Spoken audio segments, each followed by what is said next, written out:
Top on the brief this morning is a presidential visit to Maiduguri, the Borno State capital, to sympathize with the government and victims of flood that ravaged the metropolis and adjoining local government areas. President Bola Tinubu visited one of the internally displaced persons camp, where he assures them that the federal government will provide them with support as they will not be left alone, including that fund for disaster management. It was accompanied by the president of the Senate, Godswill Akpabio, Mr. Minister of Agriculture Abubakar Kyari, and other aides after being received at the Maiduguri Air Force Base by the IGP, governors of Kwara, Sokoto, Bauchi, and Kogi states. Yobe and other affected states. I say we will put together a very good program for Nigeria to recover from this calamity and do better in the interest of our people. I've been thinking of how do we tackle this kind of a problem, whether it's climate change or any other means. But there must be a disaster relief fund for the victims. Disaster Relief Fund is the new one from the presidency to tackle some of these issues. We're staying in Borno State, where the senator representing Borno South local government, Borno South, I should say, in the Senate, Senator Aline Dume, is appealing to the federal government to show empathy and make its presence felt in the aftermath of the Maiduguri flood, which has affected over 2 million people in its estimation in Maiduguri metropolis and parts of Jere local government area. The appeal is coming after the federal government agencies NEMA and NEDC embarked on emergency distribution of relief materials, with several feeding centers being created to provide meals to the displaced persons. The federal government, honestly, we have the scratch of what they are doing, but they need to intensify it to create a national, and this is a national disaster, not only a state disaster. And they should declare a kind of emergency on food and feeding. Food, feeding, and rescue. Because up to now, so many people are trapped. I got an information that even along Baga Road, because the Chad has been overflowing and it affected so many areas like Marti, around that Marti, around part of Mongono, and part of Baga itself has also been affected. And in fact, going down to Bubio, Gomboru, some localities or wards have been affected. So the federal government should honestly stand up to it, because this is a matter of emergency. I guess that's part of the response of the president. Well, let's head to the nation's capital, where motorists have expressed mixed feelings over the accessibility of petrol in the last few days as Nigerians begin to adjust to the new price regime of PMS, following the agreement reached between the Dangote refinery and the Nigerian National Petroleum Company Limited, the NNPCL. While some have had it easy to access the product, others are concerned over the likelihood of another round of scarcity, even though they lamented the exorbitant price of the product. Now, as part of efforts to reduce the number of out-of-school children in the country, the federal government is pledging its commitment to upgrade existing dilapidated facilities in secondary schools across the country. The Executive Secretary of the National Senior Secondary School Education Commission, Mr. Iyela Ajayi, will disclose this at the Government House, a government science secondary school in Kotonkarafe, on the outskirts of Kogi State, explains how the government is embarking on massive interventions to transform the secondary education subsector in order to provide a conducive learning environment and atmosphere for all students. I'm sure you have heard about building collapse in some secondary schools in this country. We are interested in solid buildings. We are interested in buildings that will last for a very long time to come. We will not want buildings that will be constructed this year and after 2 or 3 years, 5 years or 10 years or 50 years, and then you begin to see the problems with such buildings. We want our own buildings, NSEC school buildings, to be very, very solid and of high quality. I know that you are going to do a very good job, and I know that you are going to deliver timely and, of course, quality job. And I want to assure you that if you deliver on quality, if you deliver timely, that this will commend you for further jobs in future. Well, the Benue State government is targeting 15,000 enrollment of new pupils in public schools from nursery to primary classes with its free education initiative offered at the Benue Northeast Zonal Awareness Campaign in Vendinkaya local government area of the state. The executive chairman of the Benue State Universal Basic Education Board, Dr. Grace Adagba, represented by the board secretary, says the zonal awareness campaign held in Benue Northwest, Benue South, and Benue Northeast, it has witnessed increased interest from stakeholders that will ensure the enrollment target of the government. To more stories now, the National Identity Management Commission has disclosed that 110 million Nigerians have now been enrolled into the National Identification Numbers, NIN. The director of the commission, Mrs. Bisoye Koka Dusote, stated this at the 6th National Identity Day celebration in Abuja. She says the commission is working to ensure that more Nigerians are enrolled within the shortest possible time. We have enrolled over 110 million Nigerians as of today. This provides a unique opportunity for the other two pillars of the DPI, data exchange and payment, to be layered on foundational identity for its effective development and adoption. I must say we are on the right path, and key strides are being made through collaboration and partnerships with government agencies and private sector players, linking of names and phone numbers with the telecommunication companies, name and bank verification number, harmonization with financial institutions to facilitate digital payments, digital money, digital identity, and digital processes, amongst others.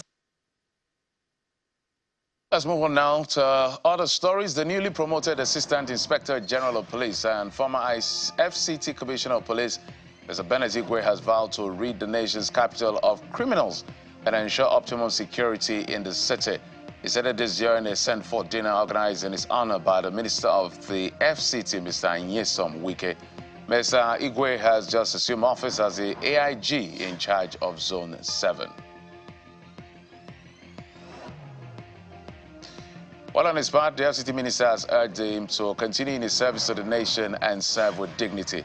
Away from that, let's move straight to what is going on in the world of business. Nigeria's headline inflation rate eased for 2 consecutive months. That's a great thing, from 34.19% in June to 33.40% in July, and now stands at 32.15% in the month of August. The National Bureau of Statistics' latest Consumer Price Index report shows that the headline inflation eased by 1.27% to 32.15% in August 2024, while food inflation stood at 37.52% from 39.53% in the same month, indicating a 2.37% decrease month on month. The August 2024 headline inflation showed a decrease of 1.25 percentage points when compared to the July 2024 headline inflation rate. However, on a year-on-year basis, the headline inflation rate was 6.35 percentage points higher compared to the rate recorded in August 2023, which stood at 25.80%. On the international scene, but it has to do with our own, the Director General of the World Trade Organization, Dr. Ngozi Okonjo-Iweala, says she will seek a second 4-year term when her mandate expires in August 2025. The first woman and first African to head the WTO has taken into account what our spokesperson, Mr. Ishmael Dane, describes as overwhelming and broad-based support expressed by members. Her decision to seek another term was officially communicated to WTO Chair Norwegian Ambassador Peter Goldberg. The WTO's African group formally requested that she makes herself available for a second term at the same meeting and proposed that the process to renominate her should begin as soon as possible. And so far, no other candidate has indicated interest for the top job. In sports news, apparently the tension between Anthony Joshua and Daniel Dubois is building momentum in the days leading up to their IBF heavyweight world title fight at Wembley Stadium. The fighters had to be separated when promotion got underway, with Frank Warren finding himself in between the two giants as security guards held them back during a head-to-head interview. The promoter says he expects the atmosphere to remain tense over the course of the week. So we'll be looking at how that plays out at Wembley when they meet in that particular bout. But, well, those are the stories we've been tracking for you, say, in the last 24 hours and earlier part of today. It will form part of our conversation for the show and the rest of the day on the station. But Bukola now joins me to bring you up to speed with what you have been talking about on our social media of choice, which is X. Bukola. Yes, indeed, Jeffrey. Hello again. And Nigerians have been talking about a myriad of issues, from the NNPCL's new price of petrol to the president visiting Borno, and then to, other matters, Lagos distributing CNG conversion kits to transporters. But you find a mixture of skepticism, sarcasm in all of these comments. But let's start with NNPCL selling Dangote's petrol at 950 naira per litre and 1,019 naira in Borno State. Kalu is the first person speaking, and he says, anything, Nigerians know how to adjust. They adjust again. 3 increases in 1 year. More like 7, because there were more increases in between than the official ones, yes. Son, we missed it. Yeah. All right, Tunde Adeleke says, this is understandable since NNPCL is paying Dangote refinery in US dollar for September PMS offtake. There will be downward review of the prices when Naira transaction commences on October the 1st. Well, let's see how that plays out. Well, that's the expectation. But this next one is from Artet, who says the government can subsidize 1,300 naira for fuel products from Malta, but charges 950 naira for Dangote petroleum products. Why are our leaders doing this to us, Nigerians? They should also subsidize Dangote's fuel so we can buy it for 450 or 490 naira per litre, which is a reasonable request by every standard.